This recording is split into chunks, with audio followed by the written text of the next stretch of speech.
Meet Gruff, not an explorer, a warrior, or a scientist. Gruff was the head chef and sole employee of the SS Dumpling, a ramshackle food truck turned spaceship. His dream?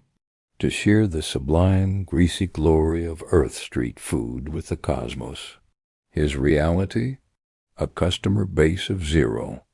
That changed when his malfunctioning, tasty trajectory drive dumped him at a buzzing interstellar rest stop. Desperate, he fired up his grill. The aroma of sizzling onions and secret spices performed a miracle. It attracted a crowd. His first customer was a hulking Brontaxian, a species of crystalline diplomats who communicated via subtle light patterns. Gruff, sweating, served his masterpiece, the Titan burrito. The Brontaxian absorbed it. A stunned, conflicted amber glow pulsed from its core. It then emitted a complex sequence of lights, a formal, scathing critique. Protein matrix satisfactory, carbohydrate vector uninspired, culinary aggression level alarming, palate novelty quotient profound, conclusion 6.3 galactic standard yums. It wasn't a 5-star review. It was a diplomatic communique, and it went viral on the galactic net. Suddenly, beings from every spiral arm queued up. A wispy Etherean who consumed sound paid extra for the crunch audio of a crispy egg roll. A hive mind of tiny griblets demanded 10,000 identical mini tacos, each inspected for microscopic uniformity. Gruff was a sensation, but he was miserable. He was no longer cooking.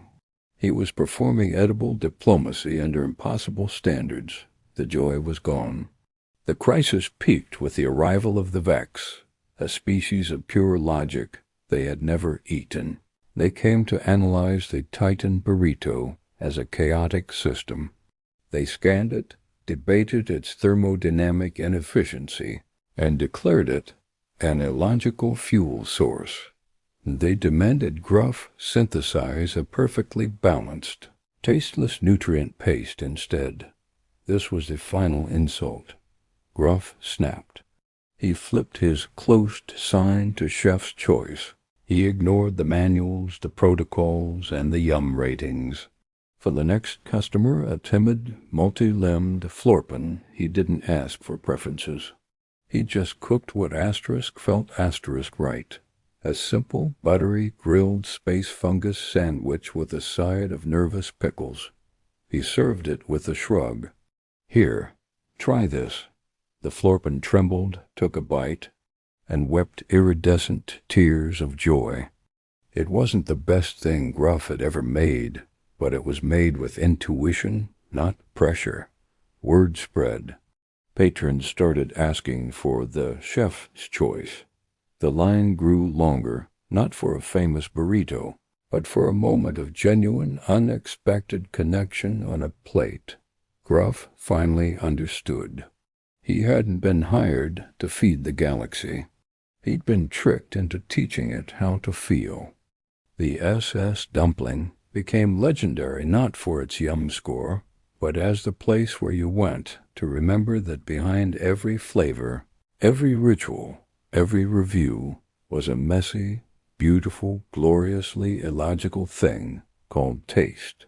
And taste, it turns out, is the first step toward understanding. This story reminds us that the most meaningful connections, whether through food, art, or ideas, aren't made by perfectly catering to expectations, but by having the courage to share what genuinely moves us. Your unique chef's choice is more valuable than any 5-star review.